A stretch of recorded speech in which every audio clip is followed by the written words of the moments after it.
영적인 전쟁터인 이 선교지에 나가면 또 이런 전쟁터와 같은 일들이 참 많이 일어난 것 같습니다. 열심히 계획을 세우고 선교지로 떠나지만 그것이 와르르 무너지는 일들이 많이 발생하는 것 같습니다.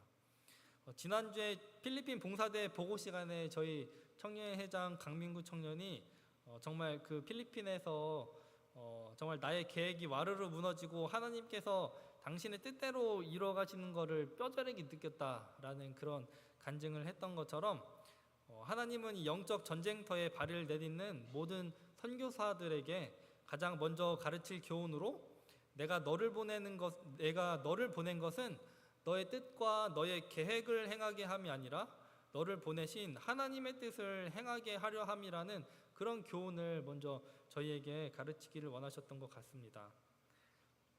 요한복음 38장 36장에 있는 말씀인데요. 내가 하늘에서 내려온 것은 내 뜻을 행하려 함이 아니요 나를 보내신 이의 뜻을 행하려 함이니라. 하나님의 아들이신 예수님께서 제자들에게 이렇게 말씀을 하신 것입니다. 내가 이곳에 보내진 이유는 나의 뜻을 이루기 위함이 아니라 나를 보내신 아버지 하나님의 뜻을 이루기 위함이다. 마찬가지로 우리가 이 땅에 보내진 것은 우리의 뜻을 이루기 위함이 아니라 우리를 보내신 아버지 하나님의 뜻을 이루기 위함이라는 그런 말씀입니다. 사실 굉장히 단순한 또 저희가 알고 있는 진리이지만 순간순간 이러한 사실을 잊고 살아갈 때가 많이 있는 것 같습니다. 그래서 하나님의 계획을 궁금해하기보다는 내 계획이 이루어지기를 소망하고 또 계획이 부서지면 많이 실망하고 또 당황해하고 그런 경우가 많이 있지만 그러나 진심으로 내 삶을 통해서 하나님의 뜻을 이루기 위한 사람들에게는 나의 계획이 산산이 부서져도 낙심할 필요가 전혀 없다는 것을 느꼈습니다. 왜냐하면 잠언 19장 21절의 말씀처럼 사람의 마음에는 많은 계획이 있어도 오직 여호와의 뜻만이 완전히 설 것이기 때문입니다. 그래서 저희 친대원 봉사대 팀도 처음에는 굉장히 당황을 했지만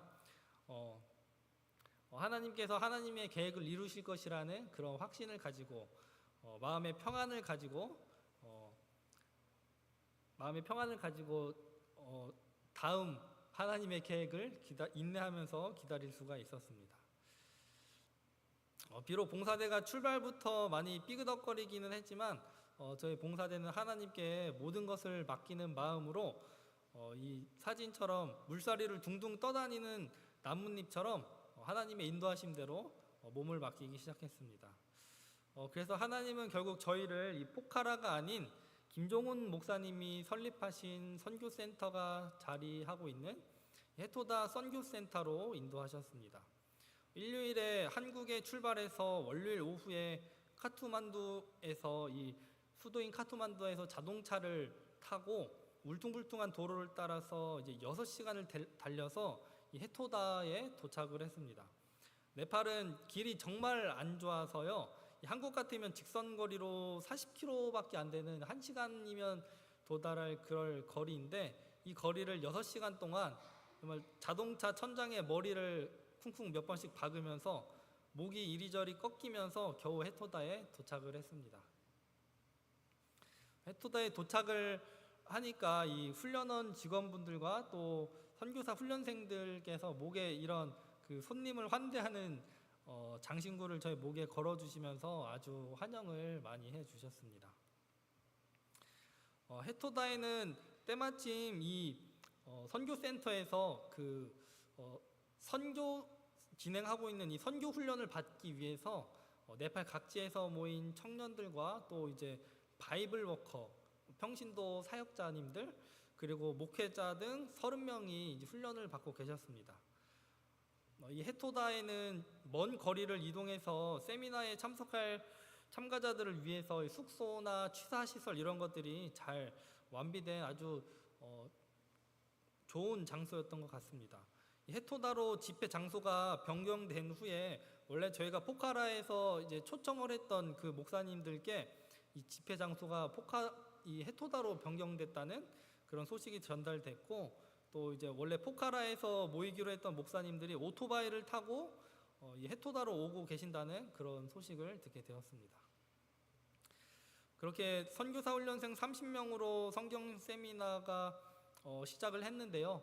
또 워낙 좀 먼 거리에서 오시다 보니까 각지에서 또 출발하신 목사님들이 차근차근 도착을 해서 45명의 목사님들이 추가로 도착을 하셔서 총 75명의 참석자들과 같이 이 성경 세미나를 진행하게 되었습니다.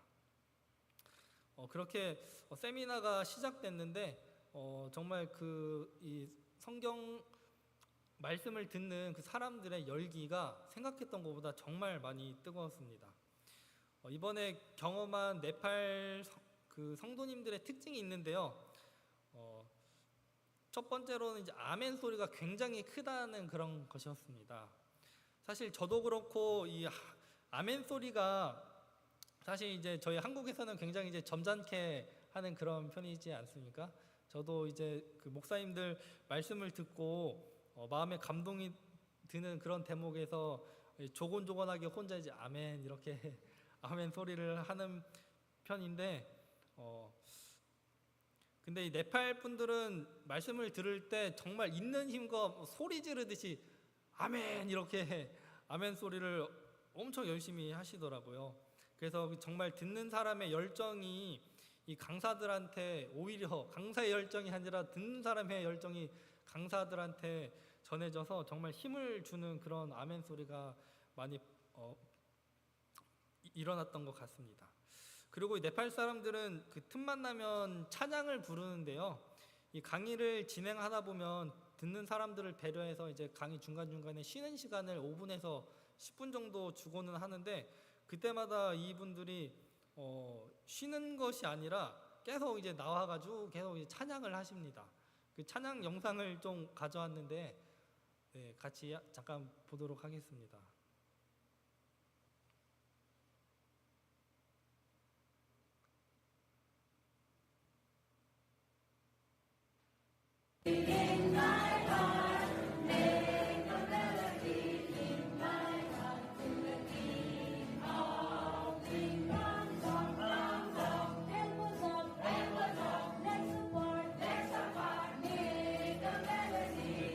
신나게 그렇게 찬미를 굉장히 신나게 부르는 모습이 보이는데요. 이게 경배와 찬양 시간에 찍은 게 아니라 이제 화장실 가라고 이제 드렸던 그 쉬는 시간에 이렇게 찬미를 부르는 그런 영상입니다. 저희가 네팔에서 만난 이 성도님들은 정말 이 말씀에 열정이 정말 넘치는 그런 사람들이었습니다. 이 세미나의 분위기가 뜨거웠던 것은 능력 있는 강사들이 단상 위에 섰기 때문이 아니라 순전히 이 말씀을 듣고자 하는 뜨거운 마음들이 이 한 장소에 모였기 때문이었던 것 같습니다. 느헤미야에 있는 말씀인데요. 학사 에스라가 모든 백성 위에 서서 저희 목전에 책을 펴니 책을 펼 때에 모든 백성이 일어서니라. 에스라가 광대하신 하나님 여호와를 송축하며 모든 백성이 손을 들고 아멘 아멘 응답하고 몸을 굽혀 얼굴을 땅에 대고 여호와께 경배하였느니라. 하나님의 율법책을 낭독하고 그 뜻을 해석하여 백성으로 그 낭독하는 것을 다 깨닫게 하며 백성이 율법의 말씀을 듣고 다 우는지라.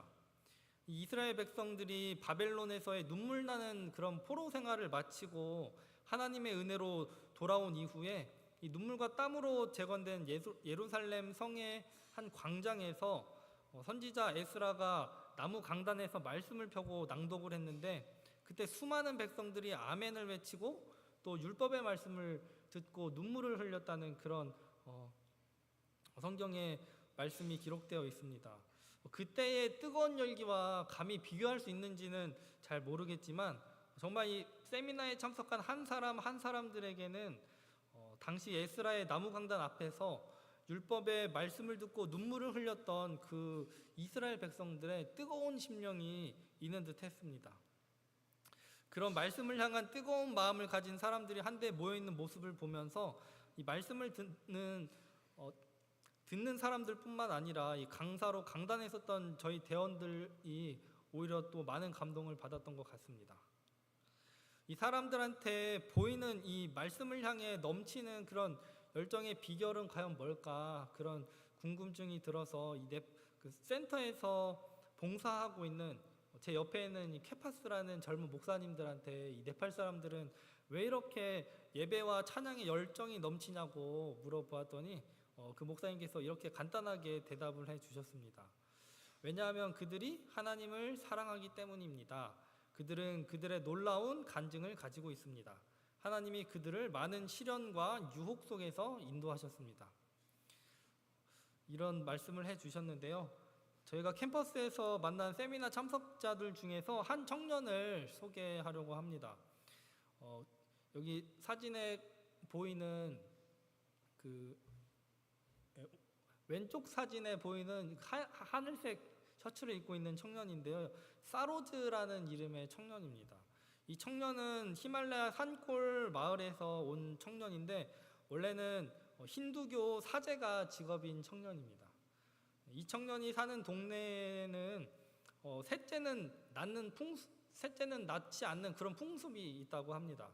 그래서 자신은 셋째로 태어나서 밖에 그 버림을 받았는데, 근데 어머님한테 듣기로는 이 뱀들이 이 버림받은 아기한테 다가가더니 뭐 공격하거나 물지 않고 감싸는 그런 모습을 어른들이 발견하고는 이 청년을 힌두교 사제로 키웠다고 합니다. 그래서 이 청년 말로는 자신이 뱀의 신과 대화를 여러 차례 했고 또 뱀신으로부터 치료하는 능력을 부여받아서 아픈 사람들의 병을 고치기도 하고 또 악한 영들이랑 대화하는 게 가능하기도 하고 또 사람들이 자신한테 오면 미래를 보고 점을 치는 그런 일을 했다고 합니다. 그래서 원래 이 청년은 이 기독교는 서양 문물로 이 힌두 문화를 파괴하는 그런 나쁜 종교라고 생각을 해서 예수님을 믿는 사람들을 많이 핍박을 했다고 합니다. 이 동네에 기독교 선교사들이 오면 숨어서 돌을 던지기도 하고 안전하게 다니지 못하도록 계속 방해하고 또 가끔은 잡아다가 때리기도 하고 성경책이 보이면 보이는 대로 갈기갈기 찢어버렸는데 그럴 때 어떤 선교사들이 또 핍박하는 자신을 보면서 기도하는 그런 모습을 또 보기도 했다는 그런 이야기를 들었습니다. 이 청년이 처음으로 예수님을 믿게 된 계기는 어머니 때문인데요. 이 어머니가 병으로 거의 죽게 되셔서 숨도 쉬지 않고 의식을 잃은 그런 상태에 계셨다고 합니다. 그때 그 동네에 계시던 한 개신교회 목사님이 방문을 오셔서 어머니를 위해서 간절히 중보기도를 했는데 분명히 죽어 보였던 어머니가 살아나게 됐다는 그런 이야기를 했습니다. 그때 처음으로 이 기독교의 힘을 보게 되고 예수님을 믿기로 결심했다고 하는 그런 이야기를 들었습니다. 그래서 예수님을 믿기 시작한 다음부터 히말라야 깊은 산골에 가서 예수님을 전하기로 결심하고 동료와 같이 길을 가는데 하루는 이제 동네 주민들이 자신들이 예수를 전하러 왔다는 그런 사실을 알고서는 그 동네 사람들이 자신들을 이제 해코지하려고 막 쫓아왔다고 합니다. 그래서 이 동네 사람들로부터 도망치기 위해서 온 힘을 다해서 열심히 도망쳤는데 한참을 정신없이 도망치다 보니까 옆에 있던 동료가 보이지 않아서 그 동료를 찾으러 다시 돌아가 봤더니 동료가 땅에 쓰러져 있어서 봤는데 머리에 피가 홍건히 젖어 있고 경찰에 신고를 했는데 결국 그 동료는 그 자리에서 지역 주민들의 몽둥이에 머리를 맞아서 순교하게 되었다는 그런 경험을 했다고 합니다. 그래서 이 동료의 죽음을 목격하고는 오히려 예수님을 더 열심히 전해야겠다는 그런 결심을 했다는 그런 이야기를 듣게 되었습니다. 그래서 자신도 인도의 순교자인 썬다싱이라는 그런 인물이 있는데요. 그 썬다싱이라는 그 인물과 같은 삶을 살고 싶다는 그런 이야기를 저희한테 들려주었습니다. 이 썬다싱이라는 인물은 1890년에 인도의 굉장히 부유한 그런 지주의 아들로 태어난 사람인데요. 25살에 처음 하나님을 만나고 세례를 받고 그때부터 힌두교 집안에서 자라났는데 주변 사람들한테 예수님을 전하러 돌아다녔다고 합니다. 그러자 가족들이 설득을 하고 아무리 만류를 해도 이 아들이 말을 듣지 않으니까 아버지가 결국은 이 아들을 죽이려고, 이 썬다싱이라는 인물을 죽이려고 음식에 독을 넣어서 결국 그 독을 먹고 피를 토했다고 합니다. 그런데 기적적으로 살아난 이후에 1908년부터 인도와 네팔, 티베트 이런 나라들을 돌아다니면서 죽을 고비를 수도 없이 넘긴 그런 인물입니다. 전도를 하면서 이교도들에게 핍박당하고 또 말라리아와 열사병에 걸리고 또 히말라야 설산을 돌아다니면서 얼어 죽을 뻔도 하고 또 여권도 없이 전도자의 신분으로 돌아다니다가 경찰에 체포돼서 감옥에 갇히고 또 티벳에서도 체포가 되었는데 거기서는 송장들이 썩어서 죽는 그런 우물가에 던져졌다고 합니다. 그런데 밤중에 우물 뚜껑이 열리더니 밧줄이 내려와서 이 천사의 도움으로 구조되는 그런 경험을 했다는 그런 이야기가 책으로도 나와 있는데요.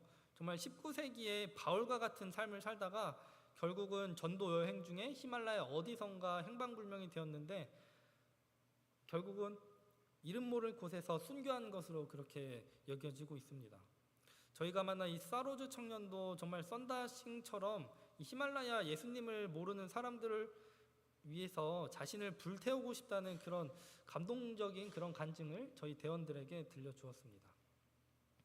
이렇게 핍박과 또 어려움 속에서 피어난 그리스도인 신앙이 그처럼 뜨거운 아멘 소리와 또 찬양의 열기를 뿜어내고 그래서 저희 대원들은 그저 그 믿음으로 불타는 그 불길 곁에서 그 뜨거운 열기를 느낄 수 있었던 것 같습니다. 네팔은 이 히말라야 때문에 저희한테 관광지로 좀 인식이 돼서 좀 좋은 나라 아니냐 하는 그런 이미지가 조금 있는데 사실은 남아시아와 동남아시아 여러 나라들 중에서도 미얀마와 같이 가장 가난한 나라 중에 하나라고 합니다. 네팔에서는 저희가 못 사는 나라로 여기는 이 필리핀에서 공부를 하고 오면 굉장히 이제 엘리트로 그렇게 취급을 해주고 또 네팔 노동자들의 월급은 저희 나라 돈으로 15만 원에서 25만 원 수준인데 시골에서는 이런 월급을 받을 수 있는 일자리도 그렇게 많지가 않아서 인신매매로 인도로 팔려가는 여성들이 굉장히 많다고 합니다. 또 네팔은 개종금지법이 국가적으로 선포돼서 힌두교가 주도권을 잡고 기독교를 많이 핍박하는 그런 국가입니다. 그런데 그 1960년부터 1921년까지 60년 동안 그전에는 100명도 없었던 그 기독교인들이 최근에는 128만 명까지 거의 네팔 전체 인구의 5%까지 급격하게 늘어나는 그런 상황에 있다고 합니다. 그래서 이 힌두교에서는 이 급격하게 늘어나는 이 기독교를 굉장히 자신들의 문화를 파괴하는 그런 위협으로 여기고 또 그래서 전도하는 선교사들과 또 힌두교를 저버린 가족들을 핍박하는 일들이 굉장히 빈번하게 일어난다는 그런 이야기를 들었습니다. 이 네팔 사람들의 말씀을 향한 뜨거운 열기의 원인은 바로 이 네팔의 그리스도인들의 가난과 또 어떤 고통에 있지 않나 하는 그런 생각을 많이 하게 되었습니다. 이 기독교의 복음이 네팔 사람들에게 소망과 평안을 주기 때문에 그들이 기독교로 개종을 하고 새롭게 영적 아기로 탄생을 하게 되지만 그들을 더욱 뜨겁고 열정적인 신앙으로 성장시키는 것은 네팔 그리스도인들이 가난과 고통 속에서도 말씀을 붙잡고 또 믿음의 연단 과정을 거쳐 나가기 때문이라는 그런 생각을 하게 됐습니다. 야고보서 1장 2절로 4절에 있는 말씀인데요. 내 형제들아 너희가 여러 가지 시험을 만나거든 온전히 기쁘게 여기라. 이는 너희 믿음의 시련이 인내를 만들어내는 줄 너희가 알미라. 인내를 온전히 이루라. 이는 너희로 온전히 구비하여 조금도 부족함이 없게 하려 함이라. 시험은 인내를 만들고 또 인내는 우리를 더욱 온전한 그리스도인들로 성장시키는 것 같습니다. 그래서 예수님도 당신의 제자들에게 나를 따라오면 너희에게 안락과 평안을 주겠다고 하신 것이 아니라 나를 따르려거든 자기의 십자가를 지고 따라오라고 하신 그 말씀을 마가복음 8장에서 볼 수가 있는데요. 이런 네팔 그리스도인들의 뜨거운 그런 신앙을 보면서 한국 땅에서의 우리의 신앙을 한번 되돌아보게 되었습니다. 하나님께 삶의 평안과 안락만을 기도하고 있지는 않은지, 십자가를 잘 지는 것이 아니라 피하게 해달라는 그런 기도를 하고 있지는 않은지 한번 생각해 보게 되었습니다.